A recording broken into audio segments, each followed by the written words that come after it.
Okay ခင်ဗျာသူများရှိမှအလုံးလုံးနေတယ်ဆိုရင်ခင်ဗျားလို့ရှိရင်ခင်ဗျားမနက်9နာရီအရောက်လာဆိုခင်ဗျားလာတယ်ညနေမိုးချုံမှပြန်ဆိုခင်ဗျားမိုးချုံမှပြန်တယ်ဒီအချိန်မှာဒါပြီးအောင်လုပ်ဆိုခင်ဗျားလုပ်တယ်ဒါပေမဲ့ခင်ဗျားဘဝကြီးအတွက်တခုခုလုပ်မယ်လို့ခင်ဗျားတတ်မှတ်ပြီးရင်ဘာကြောင့်မလုပ်တာလဲခင်ဗျားချမ်းမကြီးတော့ workout လုပ်မယ်လို့ဆုံးဖြတ်ပြီးခင်ဗျားဘာကြောင့်မလုပ်တာလဲကျွန်တော်သဘောပေါက်တယ်ကျွန်တော်တို့ဒီဘောစီတွေမဟုတ်ဘူးတာမန်လူတန်းသားတွေဘဝရက်တည်ဖို့အတွက်9 to 5အလုပ်အများစုလူငယ်တွေလုပ်ကြအဲ့ဒီတော့ကျွန်တော်မ blame ဘူးကျွန်တော်လေးစားတယ်တမန်အာစီကရှာစားနေရဒါပေမဲ့ခမည်းဘွားကိုဒီပတ်စံနဲ့ပဲခမည်းတန်ဖိုးပြမှာခမည်းဘွားဒါနဲ့ပဲ9 to 5ပဲလားကြံတဲ့အချိန်နေခမည်းဘာလုပ်လဲ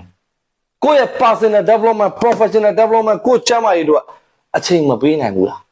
သူများလက်ညှိုးထိုးခိုင်းမှဒီတေးသေးဖိုးပွဲလေးတွေပေးပြီးခမည်းကိုခိုင်းမှ